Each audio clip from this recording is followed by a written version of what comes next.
Hello everyone, welcome to AZB Academy. നമ്മൾ ഇന്ന് നോക്കുന്നത് ഭാരതീയ ന്യായ സംഹിതയുടെ സെക്ഷൻ 14 മുതൽ 34 വരെയുള്ള ഇതിൽ സെക്ഷൻ 14 ആണ്. അതായത് നമ്മൾ നോക്കുന്നത് അധ്യായം 3 ആണ്.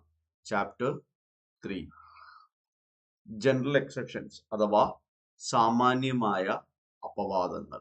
സാമാന്യമായ അപവാദങ്ങൾ ഇതാണ് നമ്മൾ നോക്കുന്നത്. അതും സിലബസിലേക്ക് കടക്കാം. ഇതാണ് നമ്മുടെ സിലബസ്. സാമാന്യമായ അപവാദങ്ങൾ, ജനറൽ എക്സെപ്ഷൻസ് 14 to 44 വരുന്നുണ്ട്. 14-44 അതിൽ ഇതാണ് നമ്മൾ നോക്കുന്നത്. ഇപ്പൊ നമ്മൾ നോക്കുന്നത് സെക്ഷൻ 14 ആണ്, 14 ആണ്. Act by person bound by mistake of act believing himself bound by law എന്ന് പറഞ്ഞാൽ ഉദ്ദേശിക്കുന്നത് എന്താണ്?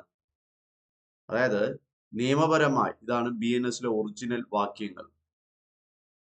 എക്സാമിന് ചോദിക്കുമ്പോൾ ഈ വാക്യങ്ങളുടെ അകത്ത് നിന്നാണ് അവർ ചോദ്യം ചോദിക്കുന്നത്. ഇതിന്റെ പുറത്തേക്ക് അവർ പോകത്തില്ല. എന്താണോ ഇതിലുള്ളത് അത് മാത്രമേ അവർ ചോദിക്കൂ. ഇതിന്റെ പുറത്തേക്ക് ഒരിക്കലും പോകത്തില്ല.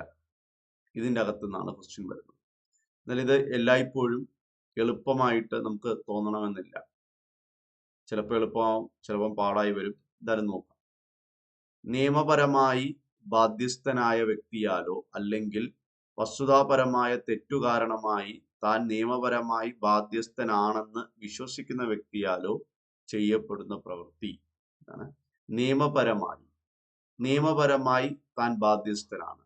ഈ കാര്യം ചെയ്യുവാൻ, ഇന്ന കാര്യം ചെയ്തു വെക്കുവാൻ എനിക്ക് നിയമം അധികാരം തരുന്നുണ്ട്. നിയമപരമായി നോക്കുമ്പോൾ ഞാൻ ചെയ്യുന്ന കാര്യത്തിൽ തെറ്റില്ല. അപ്പോൾ ആ വ്യക്തി ആരാണ്? നിയമപരമായിട്ട് ബാധ്യസ്ഥനാണ്. അങ്ങനെ നിയമപരമായി ബാധ്യസ്ഥനാവുന്ന ഒരു വ്യക്തി അല്ലെ, നിയമം പറയുന്നു, ചെയ്യുന്നു. എന്തുകൊണ്ട് ചെയ്തു? നിയമം പറഞ്ഞു. അല്ലെ, ഈ പ്രവൃത്തി എന്തുകൊണ്ട് വന്നു? നിയമം പറഞ്ഞു, പ്രവർത്തിച്ചു. അപ്പൊ നിയമം പറയുകയാണ്, നിയമപരമായി നിയമം പറയുകയാണ്. നിയമം പറയുന്നതിനനുസരിച്ചാണ് ചെയ്യുന്നത്. നിയമം പറയുന്നതിന്റെ അപ്പുറത്തേക്ക് ഇപ്പുറത്തേക്ക് പോകുന്നില്ല. നിയമം കൃത്യമായിട്ട് അനുസരിക്കുന്നുണ്ട്. മാത്രമല്ല, നിയമം നടപ്പിലാക്കുവാൻ, നിയമം പറയുന്ന കാര്യം ചെയ്യുവാൻ, നിയമം പറയുന്ന രീതിയിൽ, അനുശാസിക്കുന്ന രീതിയിൽ പ്രവർത്തിക്കുവാൻ ബാധ്യസ്ഥനായ ഒരു വ്യക്തി. നിയമം എന്ത് പറയുന്നുവോ അതിന് അപ്പുറവും ഇപ്പുറവും ഇല്ല. അതാണ് ആദ്യത്തെ വരികൾ. എന്താണ്? നിയമപരമായി ബാധ്യസ്ഥനായ വ്യക്തികൾ. അപ്പൊ അങ്ങനെ നിയമത്തെ അനുസരിക്കുന്ന, നിയമം പറയുന്നതിന് ചെയ്യുന്ന, നിയമപരമായി പ്രവൃത്തികൾ ചെയ്യുന്ന ഒരു വ്യക്തിയാലോ അല്ലെങ്കിൽ വസ്തുതാപരമായ തെറ്റ് കാരണമായി, അല്ലെ, ഇപ്പൊ നിയമപരമായിട്ട് ഒരു പ്രശ്നമല്ല, ഇദ്ദേഹം നിയമപരമായിട്ട് ഒരു കാര്യം ചെയ്യേണ്ട ആളാണ്, അതിൽ ഡൗട്ട് ഇല്ലല്ലോ. നിയമപരമായിട്ട് ഇദ്ദേഹം ചെയ്യേണ്ട ആളാണ്, അല്ലെ. നിയമം ഇദ്ദേഹത്തോട് ഈ കാര്യം ചെയ്യണ്ട, ഇത് പ്രവർത്തിക്കണ്ട എന്നൊന്നും പറഞ്ഞിട്ടില്ല. അപ്പൊ നിയമത്തിന്റെ മുമ്പിൽ നോക്കുമ്പോൾ ഇദ്ദേഹം നിയമപരമായി പ്രവർത്തിക്കേണ്ട ഒരാളാണ്, ഒരു വ്യക്തിയാണ്, അല്ലെ. വ്യക്തി എന്നാണ്, അതാരും വരാം. ഒരു വ്യക്തി നിയമപരമായിട്ട് പ്രവർത്തിക്കേണ്ട ഒരു വ്യക്തിയാണ്, അല്ലെ. നിയമവിരുദ്ധമാവുന്നില്ല. നിയമം അപ്പൊ ഇദ്ദേഹത്തോട് അനുവദിച്ചിട്ടുണ്ട്, അത് മറക്കരുത്. രണ്ടാമത്തേത് എന്താണ്? അല്ലെങ്കിൽ വസ്തുതാപരമായ തെറ്റ് കാരണം അവിടെ ഒരു തെറ്റ് പറ്റി. ഈ തെറ്റ് എന്ത് തെറ്റാണ്? പല തെറ്റുണ്ട്. നിയമപരമായി തെറ്റാം, വസ്തുതാപരമായി തെറ്റാം, അല്ലെ. ഇവിടെ നിയമപരമായിട്ട് തെറ്റല്ല, വസ്തുതാപരമായ തെറ്റ്. എന്താണ് വസ്തുതാപരമായ തെറ്റ്? അല്ലെ, ഒരാളെ അറസ്റ്റ് ചെയ്യാൻ വേണ്ടി വന്നു, അല്ലെ. ഒരു ഉദ്യോഗസ്ഥൻ ഒരാളെ അറസ്റ്റ് ചെയ്യാൻ വന്നു. അറസ്റ്റ് നിയമവിരുദ്ധമാണോ? അല്ല. പോലീസിന് ഇദ്ദേഹത്തെ അറസ്റ്റ് ചെയ്യാമോ?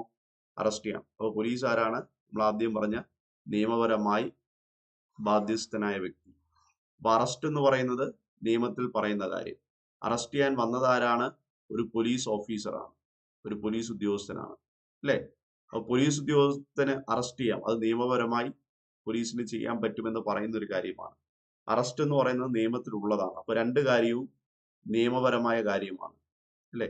ഇത് ചെയ്യാൻ പറ്റുന്ന ഓഫീസർ, അറസ്റ്റ് ചെയ്യുന്ന വ്യക്തി എന്ന് പറഞ്ഞാൽ നിയമപരമായ ബാധ്യസ്ഥൻ. അദ്ദേഹം അറസ്റ്റ് ചെയ്യാൻ പറ്റുന്നു. ഒരു പോലീസ് ഓഫീസർ അറസ്റ്റ് ചെയ്യാൻ പറഞ്ഞത് അദ്ദേഹം നിയമപരമായ ബാധ്യസ്ഥനാണ്, അല്ലെ. പക്ഷെ പറ്റിയത് എന്തെന്നറിയാവോ? ആള് മാറി അറസ്റ്റ് ചെയ്തു, അല്ലെ. എയെ അറസ്റ്റ് ചെയ്യാൻ വന്നു, ബിയെ അറസ്റ്റ് ചെയ്തു. അതായത് നേരെ എയുടെ വീടിന്റെ പരിസരത്ത് എത്തി എന്ന് വെച്ച് പരിസരത്ത് എത്തി, കൃത്യമായിട്ട് അഡ്രസ്സ് നോക്കി എല്ലാം വന്നു. പക്ഷെ വീട് മാറി.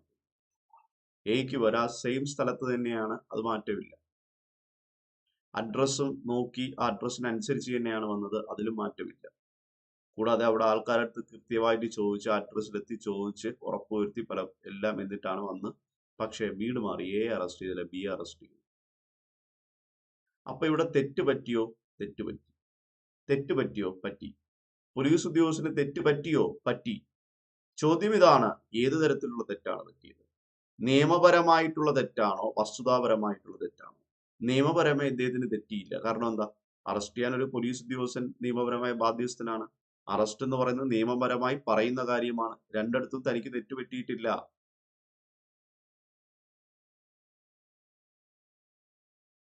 രണ്ടിടത്തും എന്തില്ല? ഉദ്യോഗസ്ഥന് തെറ്റ് പറ്റിയില്ല. തെറ്റ് പറ്റിയത് എവിടെയാണ്? വസ്തുതയിൽ, വ്യക്തിയിലെത്തിയപ്പോൾ മാറിപ്പോയി. അല്ലെ? അപ്പൊ ഇദ്ദേഹം അറസ്റ്റ് ചെയ്യാൻ വന്നു, തെറ്റില്ല. കറക്റ്റ് അഡ്രസ് അന്വേഷിച്ച് വന്നു, തെറ്റില്ല. അല്ലെ? എയുടെ വീടിന്റെ ഏകദേശം പരിസരത്തേക്ക്, തെറ്റില്ല. നിയമം പറയുന്ന കാര്യം ഇദ്ദേഹം കൃത്യമായിട്ട് ചെയ്തു. പക്ഷെ ആള് മാറിപ്പോയി. എക്ക് പകരം ബി ആയിപ്പോയി. അല്ലെ? തെറ്റ് പറ്റാം, മനുഷ്യരാണ്. തെറ്റ് ചെയ്യാത്തവരായി ആരുണ്ട് എന്നത് ചോദിക്കുന്ന പോലെ ഒരു തെറ്റ് പറ്റാം.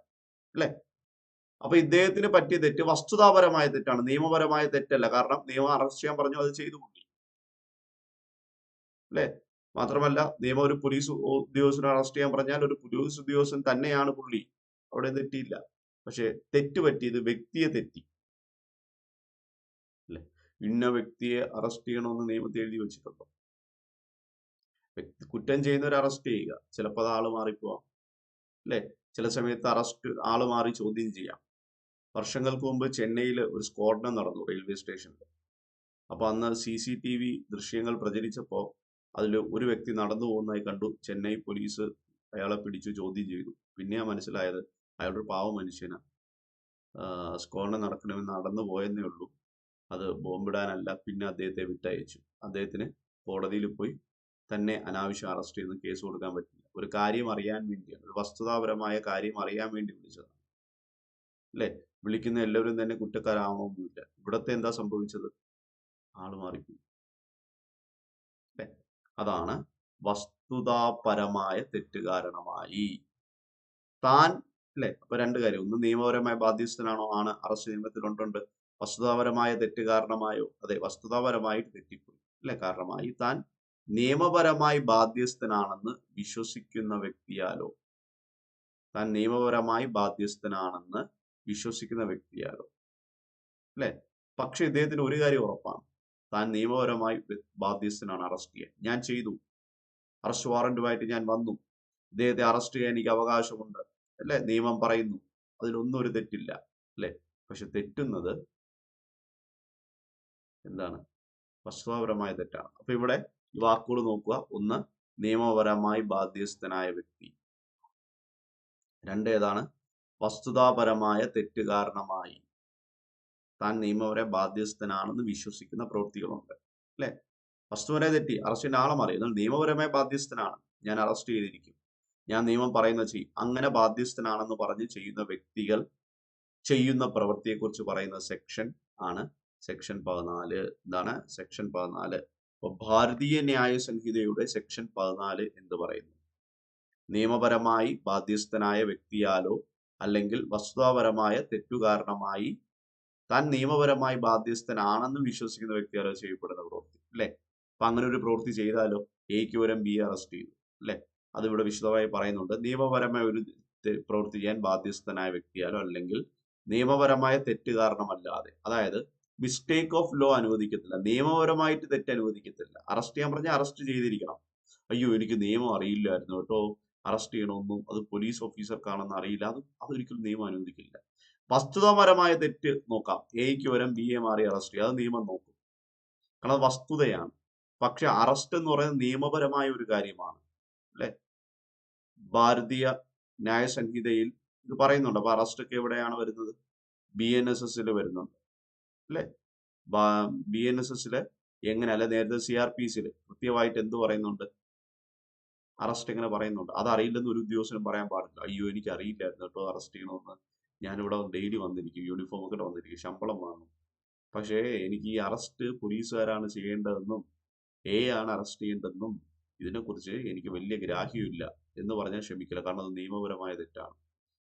ഒരു കാര്യം ചെയ്തിട്ട് അയ്യോ നിയമം എനിക്ക് അറിയില്ല എന്ന് പറഞ്ഞാൽ ഒരിക്കലും അംഗീകരിക്കില്ല. ഒരിക്കലും നിയമം അംഗീകരിക്കത്തില്ല, അല്ലെ? നിയമപരമായ ഒരു തെറ്റ് ഒരിക്കലും നിയമം അംഗീകരിക്കും. വസ്തുതാപരമായി ആള് മാറിപ്പോയി അതൊന്നും കുഴപ്പമില്ല. നിയമപരമായി തെറ്റില്ല, നിയമം ഉണ്ടെങ്കിൽ അത് അതേപടി ചെയ്തിരിക്കണം, അല്ലെ? അപ്പോൾ നിയമപരമായ തെറ്റുകാരനല്ലാതെ വസ്തുതാപരമായ തെറ്റുകാരനമായി താനൊരു പ്രവൃത്തി ചെയ്യാൻ നിയമപരമായി ബാധ്യസ്ഥനാണെന്ന് വിശ്വസിക്കുന്ന വ്യക്തിയാലോ ചെയ്യപ്പെടുന്ന പ്രവൃത്തി, താൻ ബാധ്യസ്ഥനാണ് നിയമപരമായി, പക്ഷെ തെറ്റിപ്പോയി. അങ്ങനെ ഒരു വ്യക്തി ഒരു പ്രവൃത്തി ചെയ്താൽ കുറ്റമല്ല എന്ന് പറയുന്നത് എവിടെയാണ്? ഭാരതീയ ന്യായ സംഹിത പറയുന്നത് കുറ്റമല്ല, വെറുതെ അതൊരു കുറ്റമായി ഞങ്ങൾ കണക്കാക്കില്ല എന്ന് പറയുന്നതാണ് ഭാരതീയ ന്യായ സംഹിത, അല്ലെ? അപ്പോ ഇതാണ് സെക്ഷൻ 14. ഇനി ഇതിൽ പല ഭാഗങ്ങളുണ്ട്, ഉദാഹരണങ്ങളുണ്ട്, ഇതിന്റെ വ്യാഖ്യാനമുണ്ട്, പലതുമുണ്ട്. അത് നമ്മൾ അടുത്ത ക്ലാസ്സിൽ കൃത്യമായി നമ്മൾ നോക്കുന്നതായിരിക്കും, അല്ലെ? ഇപ്പൊ ഇവിടെ രണ്ട് കാര്യങ്ങളാണ്, മിസ്റ്റേക്ക് ഓഫ് ഫാക്റ്റും മിസ്റ്റേക്ക് ഓഫ് ലോ. വസ്തുതാപരമായ തെറ്റ് ക്ഷമിക്കും, നിയമപരമായ തെറ്റ് ഒരിക്കലും ക്ഷമിക്കില്ല, അല്ലെ? നിയമം അറിയില്ല എന്ന് പറഞ്ഞിട്ടും കാര്യമില്ല, അതെല്ലാം കൃത്യമായി ചെയ്യണം. വസ്തുപരമായി തെറ്റൊരാൾക്ക് പറ്റിയാൽ ക്ഷമിക്കും, അല്ലെ? ആരാണ്? നിയമപരമായി ബാധ്യസ്ഥനായിരിക്കണം ആ വ്യക്തി, നിയമപരം ഇന്ന കാര്യം ചെയ്യാൻ പോകുന്ന വ്യക്തി പ്ലസ് തെറ്റിപ്പോയി, ആള് മാറിപ്പോയി, അത് ക്ഷമിക്കും, അല്ലെ? ഇത്രയും കാര്യങ്ങളാണ് ഇവിടെ കൃത്യമായി ഓർക്കേണ്ടത്. ഇതിന്റെ അകത്ത് നിന്നാണ് ക്വസ്റ്റ്യൻ വരും. ഇനി നാളെ നമ്മൾ ഇതിന്റെ വേറൊരു പാർട്ട് എടുക്കും. അപ്പോൾ കുറച്ചും കൂടെ കൂടുതൽ ഇൻഫർമേഷൻ. ഇതിപ്പോ BNS ആണ്, ഒറിജിനൽ നിയമത്തിൽ പറയുന്നതാണ് ഞാൻ വ്യാഖ്യാനിച്ചു പറഞ്ഞത്, അല്ലെ? ഇനി അടുത്ത് വേറെ എടുക്കും. അപ്പോൾ ഇന്ന് ഇത്രയേ ഉള്ളൂ, നമുക്ക് അടുത്ത ക്ലാസ്സിൽ കാണാം. Okay, thank you for watching, by.